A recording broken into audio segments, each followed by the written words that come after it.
Obdulia, que había aprendido en Madrid de su prima Tarsila a premiar con sus favores a los ingenios preclaros, a los hijos ilustres del arte y de la ciencia, no de otro modo que la tarde anterior había vuelto loco de placer y voluptuosidad el señor Bermúdez, en premio de su erudición arqueológica. Ahora vino en otorgar fortuitos y subrepticios favores al cocinero de Vegallana, con miradas ardientes, como al descuido, al oír una luminosa teoría acerca de la grasa de cerdo, un apretón de manos, al parecer casual, al remover una misma masa, al meter los dedos en el mismo recipiente, verbigracia, un perol.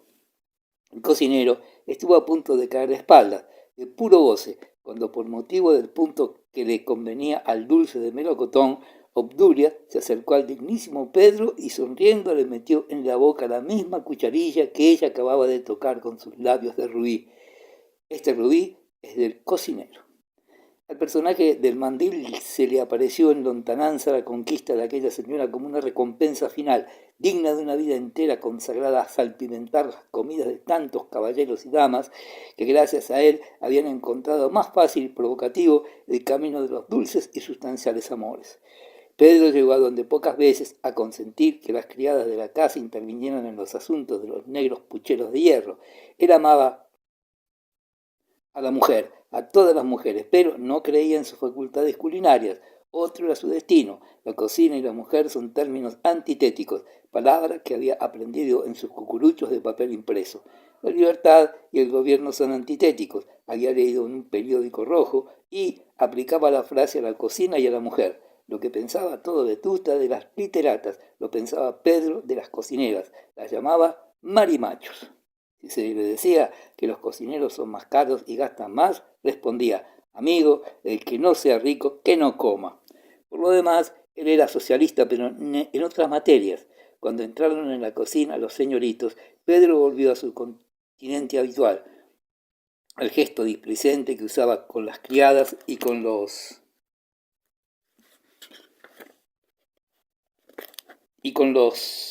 caseros que traían las provisiones desde la aldea, remota a veces. El fogón era un dios y él su pontífice máximo. Los demás sacrificaban en las aras del fogón y Pedro celebraba misteriosamente y en silencio.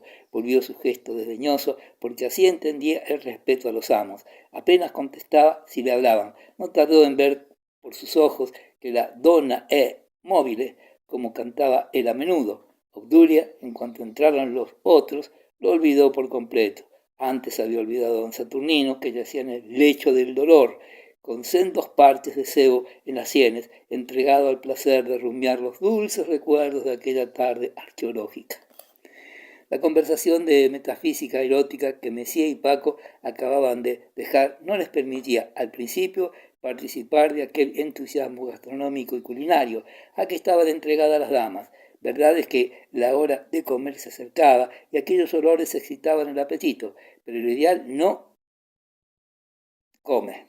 Mesía gozaba del arte supremo de entrar en carboneras, cocinas y hasta molinos, sin tomar tiznes, grasas ni harina. Estaba en la cocina del marqués como en el salón amarillo, a sus anchas y sin tropezar con nada. Allí mismo había repartido besos en muy distintas y apartadas épocas. No había tal vez un rincón de aquella casa libre de semejantes recuerdos para don Álvaro. En cuanto a Paquito, no se diga. Su primer amor había sido una criada que tenía su dormitorio en lo que hoy es la despensa. Sabía el marquesito andar por la cocina oscuras, a gatas, y ya había medido con su agazapado cuerpo las dimensiones de la carbonera provisional que había cerca del fogón. No tardaron los señoritos, a pesar del ideal, en tomar parte más activa en el entusiasmo alegre y expansivo de aquellas artistas. También ellos eran pintores, y a pesar de las burlas casi irrespetuosas del pinche y de la sonrisa insultante de Pedro, los dos caballeros quisieron probar sus habilidades, metiendo la mano en pastas y almíbares, y en cuanto se preparaba, Paco se puso perdido. Mesía estaba como un armiño metido en el marmitón. Obdulia había tropezado 500 veces con el marquesito. Se rozaban sus brazos, sus rodillas, las manos sobre todo, durante minutos y fingía no pensar en ello. Un movimiento brusco de la dama que traía falda corta, recogida y apretada al cuerpo, con las cintas del delantal blanco, dejó ver a Paco gran parte de una media escocesa de un gusto nuevo. Siempre había considerado el joven aristócrata como una antinomia del amor, aquella preferencia que él daba a la escultura humana con velos sobre el desnudo puro. ¿Por qué le excitaba más el velo que la carne? No se lo explicaba. Veía la rolliza pantorrilla de una aldeana descalza de pie y pierna y nada. Veía una media hasta 8 dedos más arriba del tobillo y adiós idealismo. Y así fue esta vez. Es más, si la media de Obdulia no hubiera sido escocesa, tal vez el mozo no hubiese perdido la tranquilidad de su reposo idealista, pero aquellos cuadros rojos, negros y verdes con listillas de otros colores le volvieron a la torpe y grosera realidad. Y Obdulia notó que enseguida que triunfaba. Para la viuda, uno de los placeres más refinados era una sesión alegre con uno de los antiguos amantes. Aquello de no principiar por los preliminares le parecía delicioso. Después los recuerdos tenían un encanto, saborear como cosa presente un recuerdo. ¡Qué mayor dicha! Paco había sido su amante, ella había preferido a Mesía, que estaba en las mismas condiciones y era mucho más antiguo, pero Álvaro estaba hecho un salvaje. La trataba como don Saturnino antes de atreverse, con la finura del mundo, y la miraba con la indiferencia fría y honrada con que la miraba el señor obispo. Estaba seguro de que ni al obispo ni a Mesía le sugería su presencia jamás un deseo carnal. Era intratable aquel don Álvaro, también lo era el obispo, y sin embargo, bien lo sabía Dios, ella le había sido fiel. A Mesía, por supuesto, todavía le amaba o cosa parecida, le hubiera preferido siempre a todos, pero él no quería ya, aquello se había acabado. Le habían cansado de jugar a los cocineros. Visita era que todavía encontraba placer en registrar cacerolas y revolver bazares, armarios y alacenas. Siempre hablaba con alguna golosina en la boca. Pedro notó que guardaba en una faltriquera terrones de azúcar y papeles de azafrán puro que se consumía en la cocina del marqués, con gran envidia de la urraca ladrona. También almacenó entre las faldas un paquete de té superior. Cada uno de estos hurtos los amenizaba con carcajadas, explicaciones humorísticas que ya no hacían reír. Todos sabían que aquel era el vicio de doña Visita. Las señoras dejaron a los criados el cuidado de la merienda y se fueron a lavar las manos y arreglar traje y peinado. Ya sabían dónde estaba el tocador para tales casos. Era la habitación donde había muerto la hija segunda de los marqueses. Ya nadie pensaba en esto. Allí estaba el lecho, pero no quedaba de la pobre niña ni una prenda, ni un recuerdo. Mesía y Paco entraron con las señoras. ¿Por qué no? Se conocían demasiado para fingir escrúpulos. Además, no se les había de ver nada. Como dijo Obdulia, Paco y la viuda se lavaron juntos las manos en una misma jofaina. Los dedos se enroscaban en los dedos dentro del agua. Era un placer muy picante, según ella. Esto les recordó mejores días. El sol que se acercaba al ocaso entraba hasta los pies de la cama y envolvía en una aureola a aquella pareja de aturdidos. El calor del fogón, las bromas y las faenas habían encendido brasas en las mejillas de Obdulia.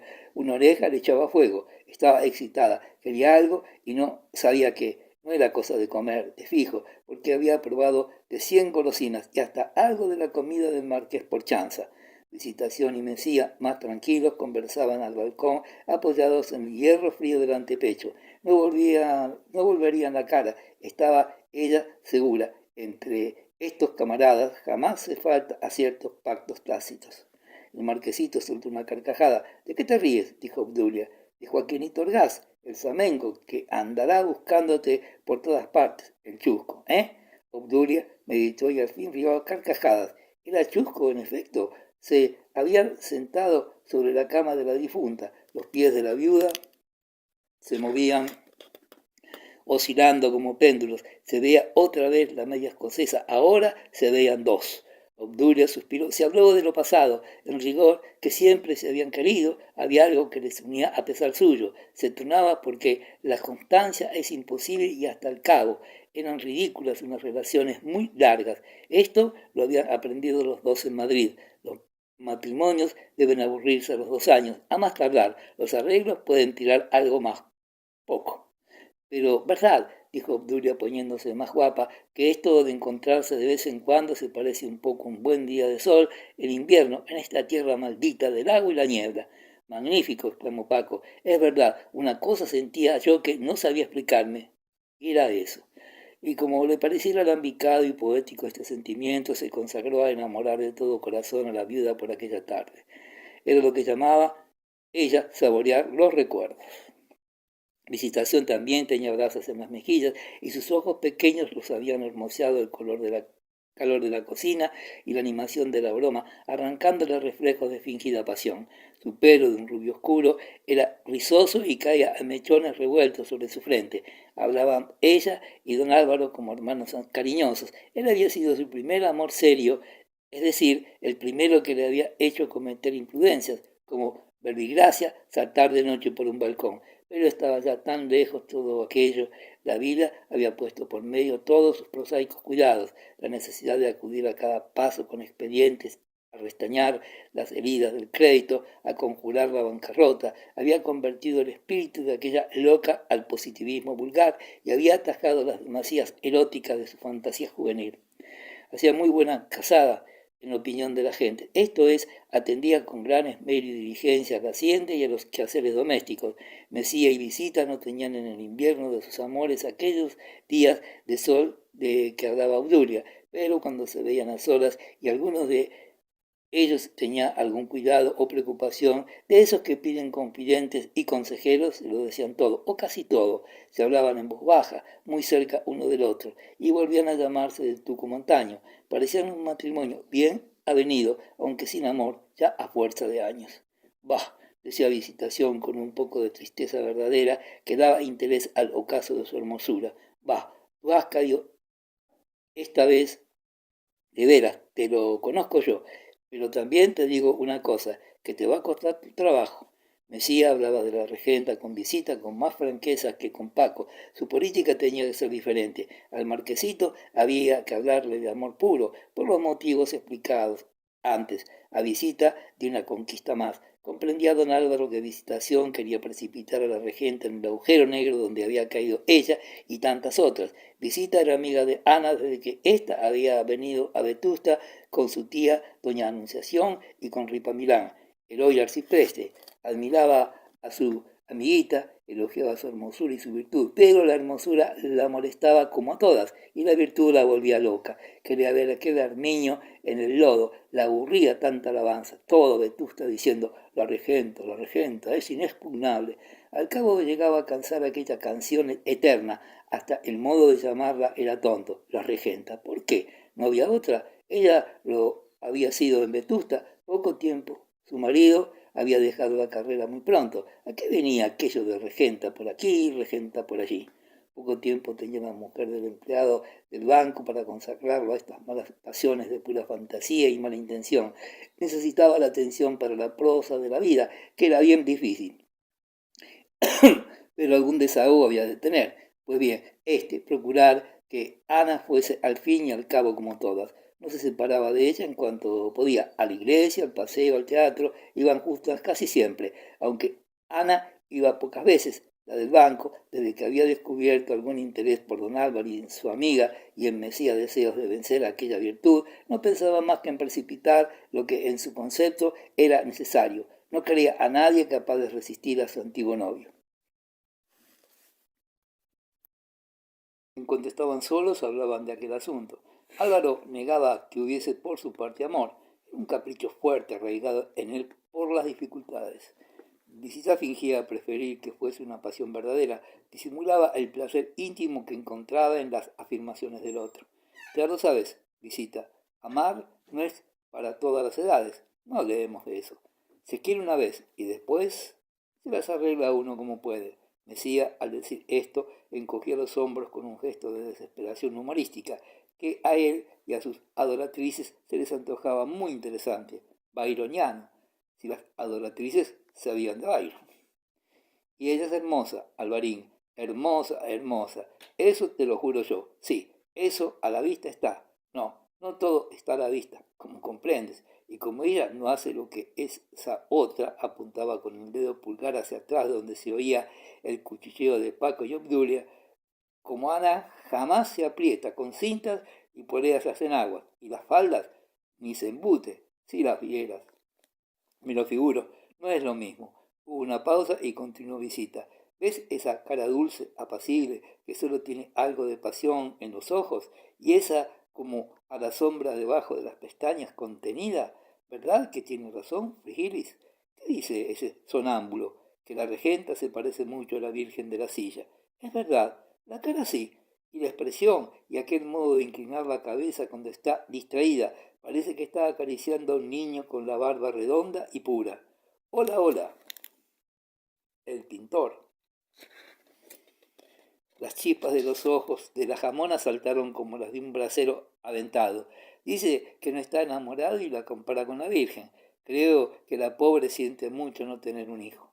Visita encogió los hombros y después de pasar algo amargo que tenía en la garganta, dijo con voz ronca y rápida, que lo tenga. Mesía disimuló la repugnancia que le produjo aquella frase, pero, ay, Alvarín, si la pudieras ver en su cuarto, sobre todo cuando le da un ataque de esos que la hacen retorcerse, cómo salta sobre la cama, parece otra. Entonces, no sé por qué.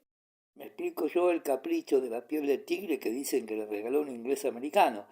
¿Te acuerdas de aquel baile fantástico que bailaban los bufos que vinieron el año pasado? Sí. ¿Qué? ¿Te acuerdas de aquella danza de las bacantes? Pues eso parece, solo que mucho mejor. Una vacante como serían las de verdad si las hubo allá en esos países que dicen. Eso parece cuando se retuerce, como se ríe cuando está en el ataque. Tiene los ojos llenos de lágrimas y en la boca unos pliegues tentadores. Y dentro de la remonísima garganta suenan unos ruidos, unos ayes, unas quejas subterráneas. Parece que allá suspira de un modo, de unos abrazos a las almohadas y se encoge con una pereza. Cualquiera diría que en los ataques tiene pesadillas y que pájaros y sus comedias y sus frígilis, el de los gallos, el injerto, no es un hombre. Todo esto es una injusticia. El mundo no debía ser así. Y no es así. Sois los hombres los que habéis inventado toda esta farsa. Cayó un poco, perdido el hilo del discurso, y añadió, yo me entiendo. Después de calmarse, volvió a su asunto. Si la vieras, es que no es así como se quiera. Verás, tiene los brazos, y describía minuciosamente con los pormenores que ella podía explicar a un hombre que había sido su amante y era su camarada, todas las turgencias de Ana, su perfección plástica, los encantos velados, como decía Cármenes en el Lábaro, pero les daba su nombre propio unas veces, y cuando no lo tenía, o ella lo ignoraba, usaba caprichosos diminutivos inventados en otro tiempo por Álvaro en el entusiasmo de las más dulces confianzas. Aquellos hombres afeminados, aunque fuesen masculinos, estaban grabados como si fuesen de fuego en la memoria de visita. No salían a sus labios sino al hablar con Álvaro, y pocas veces le sabían a gloria a la del banco, pero después le quedaba un dejo amargo. Todo aquello ya como que si no, el marido, los hijos, la plaza, los criados, el casero, diablos coronados.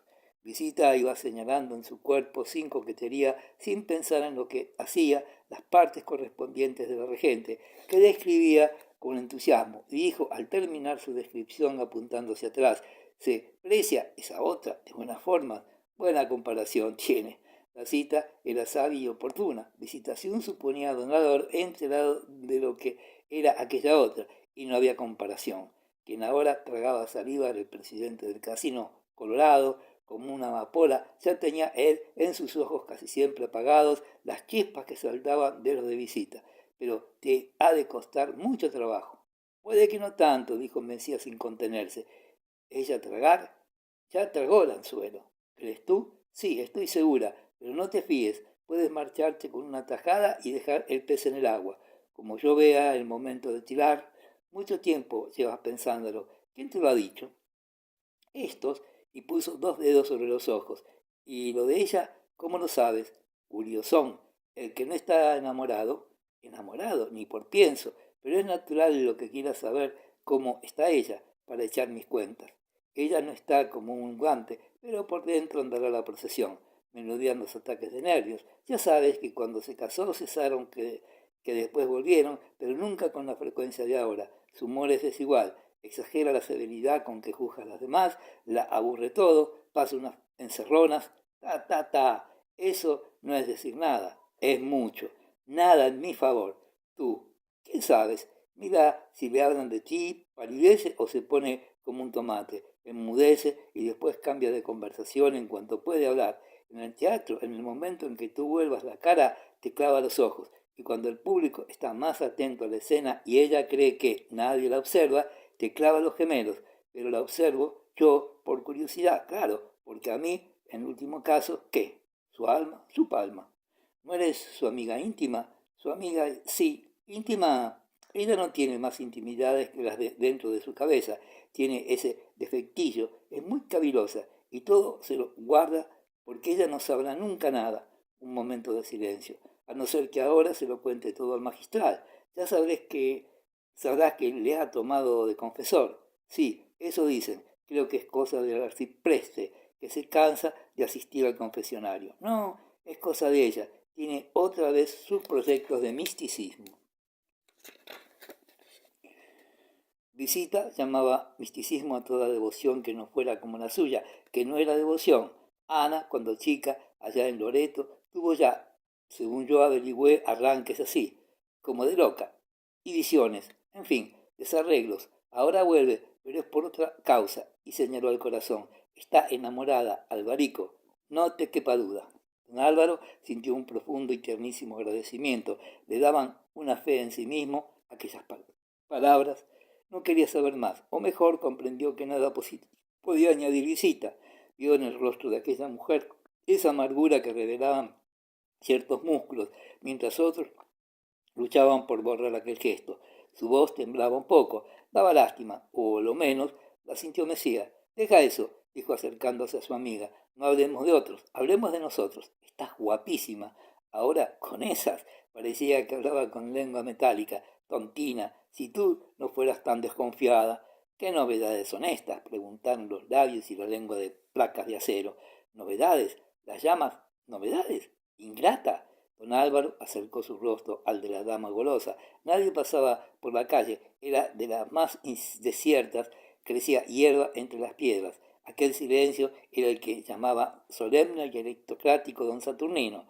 Los que estaban detrás, Obdulio y Paco, no veían. Don Álvaro estaba seguro, se aproximó más a visita. Sonó una bofetada y después la carcajada estrepitosa de la del banco, que dio un paso atrás, huyendo de don Álvaro. ¡Loca, idiota!, gritó Mesía, limpiando su mejilla que sintió húmeda y pegajosa. Vuelve por otra. A mí, que soy tambor de marina, como dice la marquesa. La dama, completamente tranquila, sonriente, se metió un terrón de saco en la boca.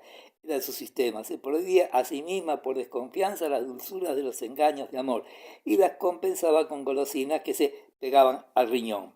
Mesía recordó con tristeza mezclada de remordimiento la noche en que aquella mujer saltaba por un balcón lleno de fe enamorada. Por una esquina de la calle, del lado de la catedral, apareció una señora que los del balcón reconocieron en el momento. Era la regenta. Venía de negro, de mantilla, la acompañaba Petra, su doncella. Pronto estuvieron debajo de ellos. Ana iba distraída porque no levantó la cabeza. Anita, Anita, gritó Visitación. Entonces Mesía pudo ver el rostro de la regenta que sonreía y saludaba. Nunca la había visto tan hermosa.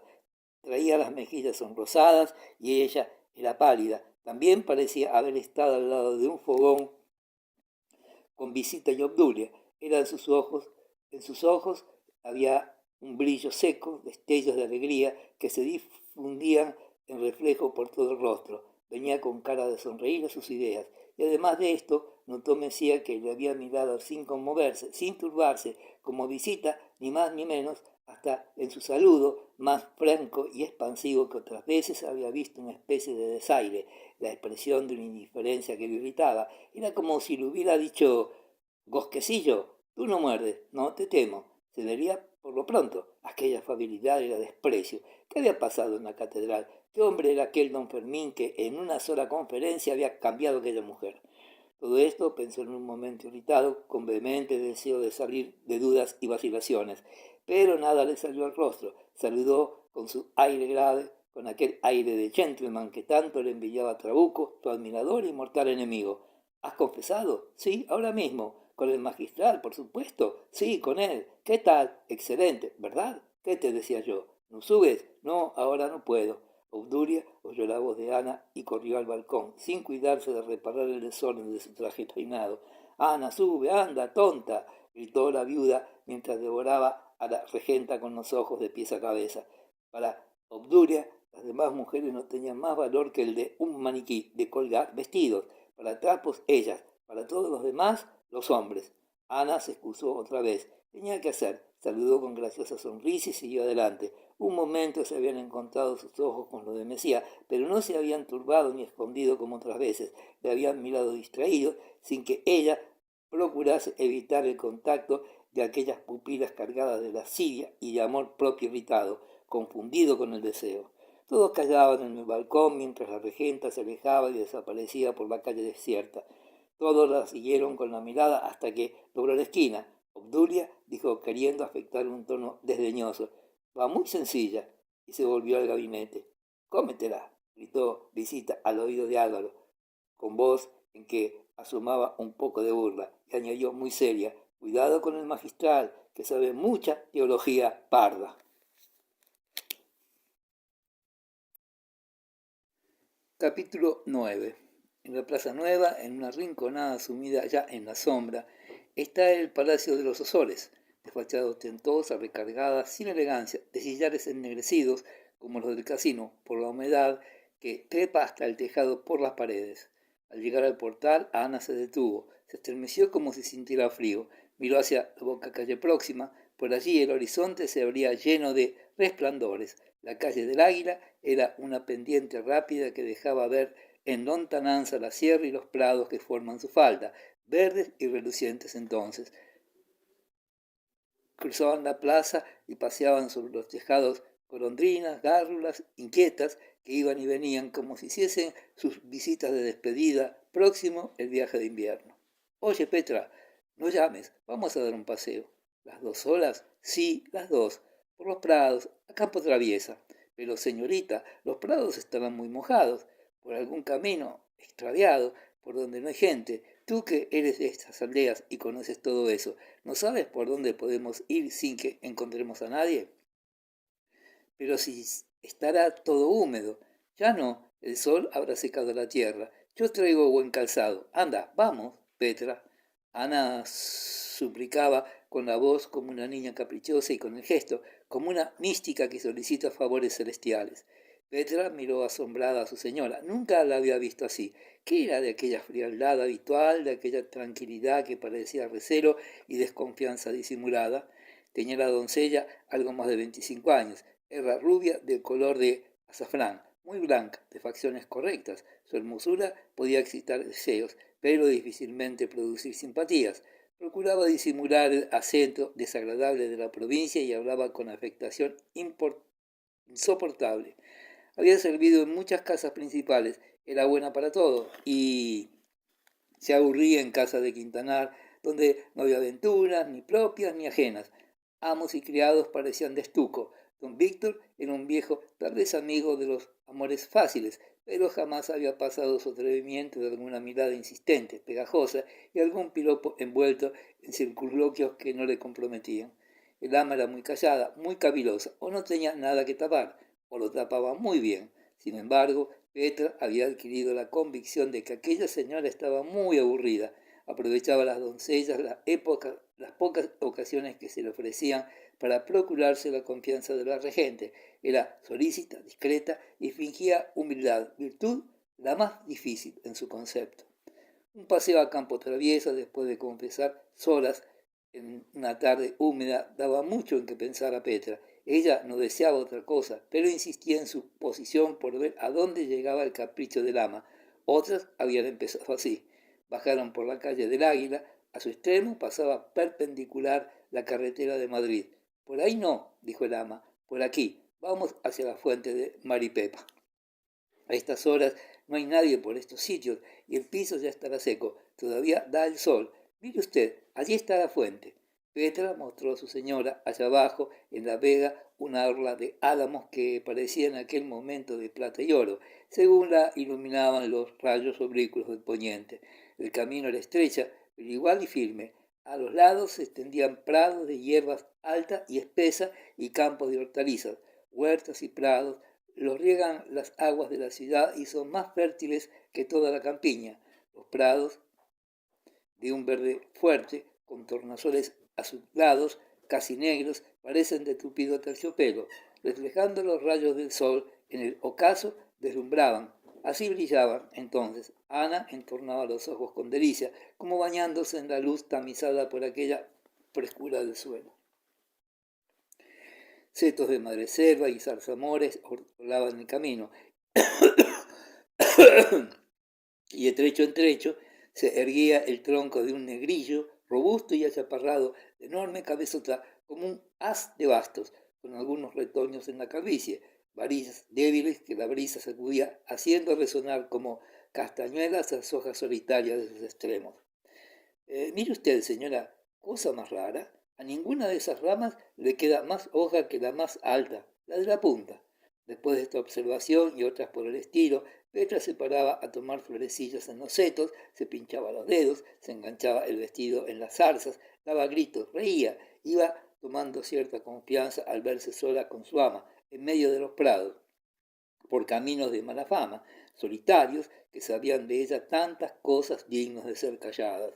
Petra no se fiaba de la piedad repentina de la regente. Más de una hora de confesión, la carita como iluminada al levantarse con la absolución encima, y ahora este paseo por los campos, y reír, y permitirle ciertas libertades. No me fío, esperemos.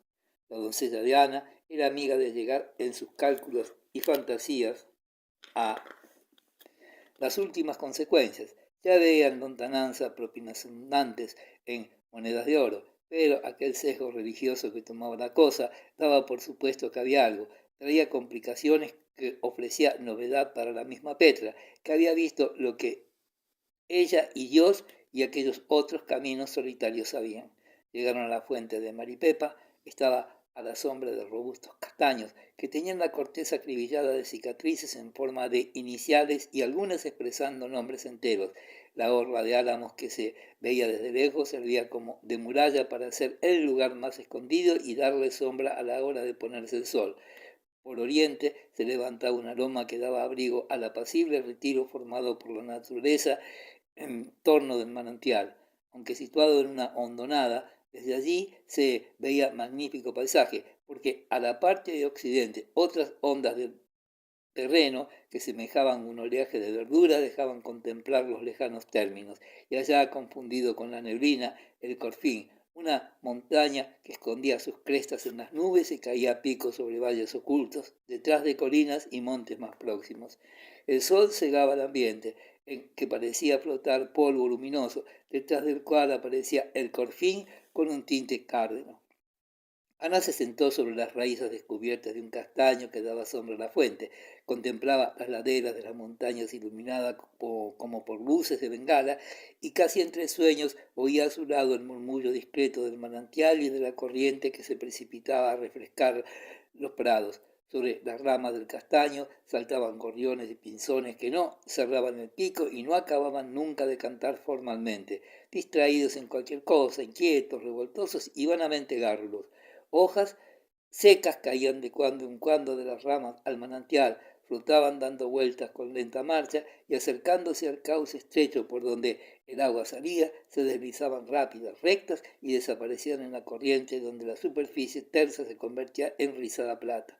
Una nevatilla, en vetusta lavandera, picoteaba el suelo y brincaba a los pies de Ana, sin miedo, fiada en la agilidad de sus alas. Daba vueltas, barría el polvo con la cola, se acercaba al agua, bebía, de un salto llegaba al seto, escondía un momento entre las ramas de la zarzamora. Por pura curiosidad volvía a aparecer, siempre alegre, pispireta, quedó inmóvil un instante como si deliberase, y de repente, como asustada por aprehensión, sin el menor motivo, tendió el vuelo recto y rápido al principio, ondulante y pausado después, y se perdió en la atmósfera que el sol oblicuo tenía de púrpura. Ana siguió el vuelo de la lavandera con la mirada mientras pudo. Estos animalitos, pensó, sienten, quieren y hasta hacen reflexiones. Ese pajarillo ha tenido una idea de repente, se ha cansado de esa sombra y se ha ido a buscar luz, calor, espacio. Feliz él. Cansarse es tan natural.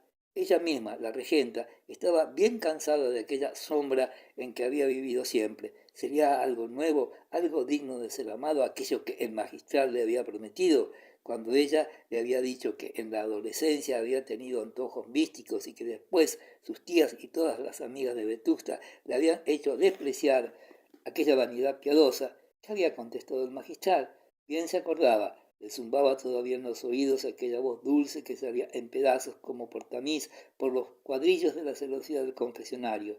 Le había dicho con unas palabras muy elocuentes que ella no podía repetir al pie de la letra algo parecido a esto. Hija mía, ni aquellos anhelos de usted buscando a Dios antes de conocerlo eran a centrada piedad, ni los desdenes con que después fueron maltratados tuvieron pizca de prudencia. Pizca había dicho, ella estaba segura. La elocuencia del magistral en el confesionario no era como la que usaba en el púlpito. Ahora lo notaba. En el confesionario aprovechaba las palabras familiares que dicen tan bien ciertas cosas que jamás había visto ella en los libros llenos de retórica, y le había puesto una comparación. Si usted, hija mía, se baña en un río y revolviendo el agua al nadar, por juego o como solemos hacer, encuentra entre la arena una pepita de oro pequeñísima que no vale una peseta, ¿se creerá usted hecha millonaria? ¿Pensará que aquel descubrimiento la va a hacer rica? ¿Que todo el río va a venir arrastrando monedas de 5 duros con la carita del rey, que todo va a ser para usted? Eso sería absurdo, pero por esto va usted a tirar con desdén la pepita y seguir jugueteando en el agua, moviendo los brazos y haciendo saltar la corriente al azotarla con los pies y sin pensar ya nunca más en aquel poquitito de oro que encontró en la arena. Estaba muy bien puesta la comparación. Ella se había visto con su traje de baño, sin mangas, braceando en el río, a la sombra de avellanos y nogales. En la orilla estaba el magistral con su roquete blanquísimo de rodillas, pidiéndole con las manos juntas que no arrojase la pepita de oro.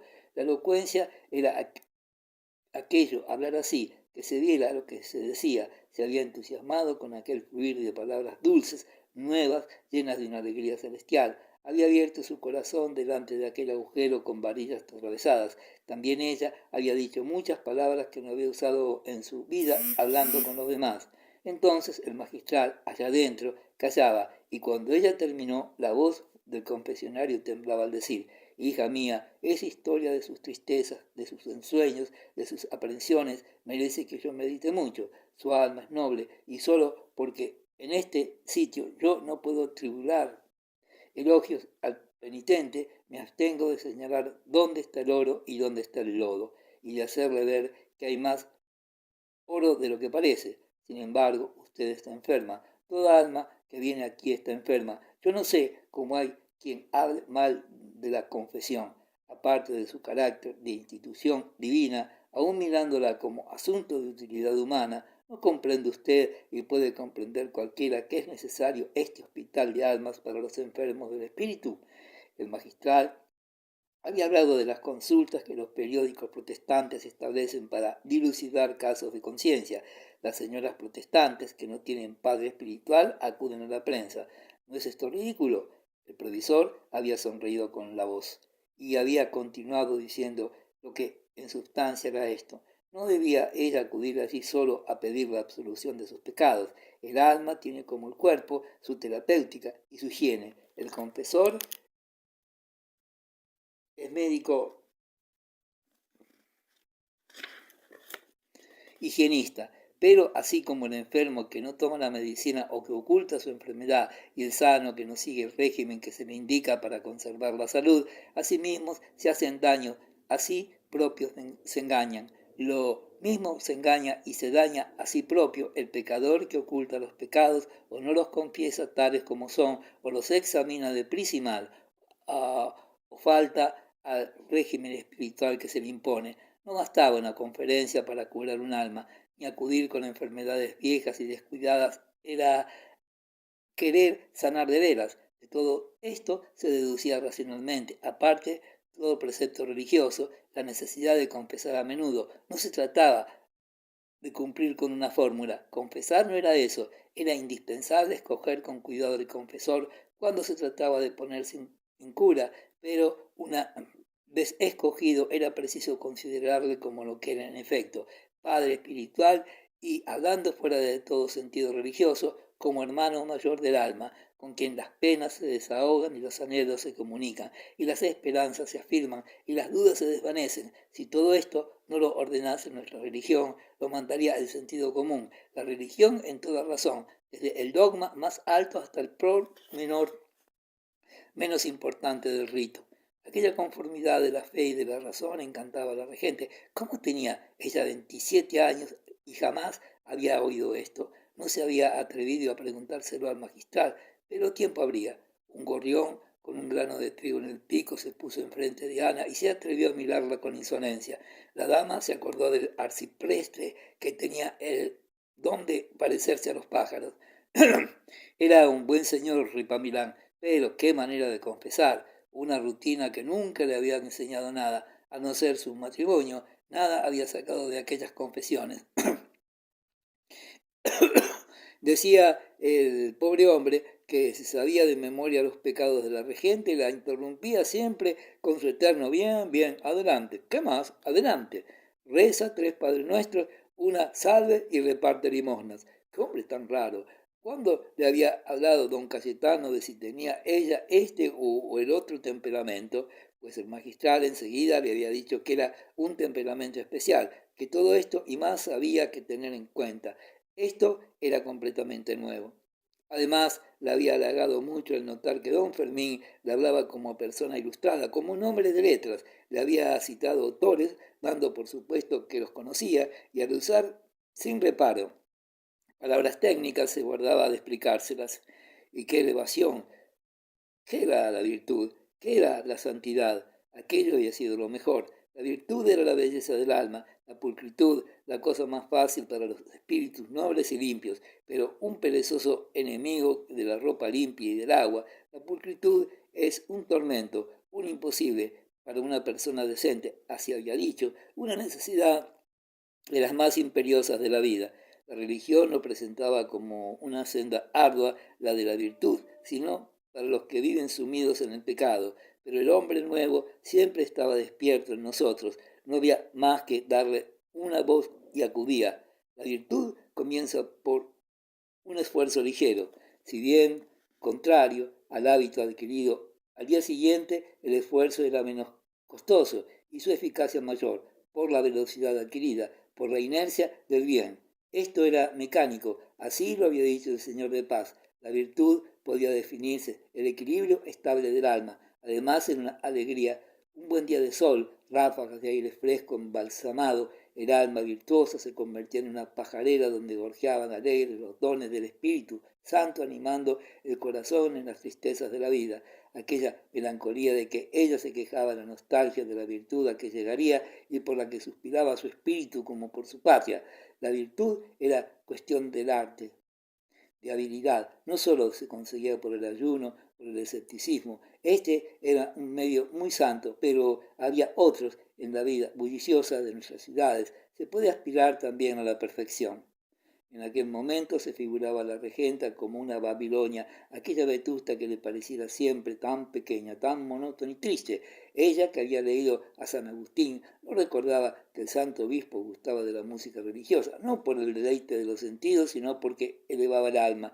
Pues así todas las artes, así la contemplación de la naturaleza, la lectura de las obras históricas y de las filosóficas, siendo puras, podía elevar el alma y ponerlo en diapasón de la santidad al unísono de la virtud. ¿Por qué no?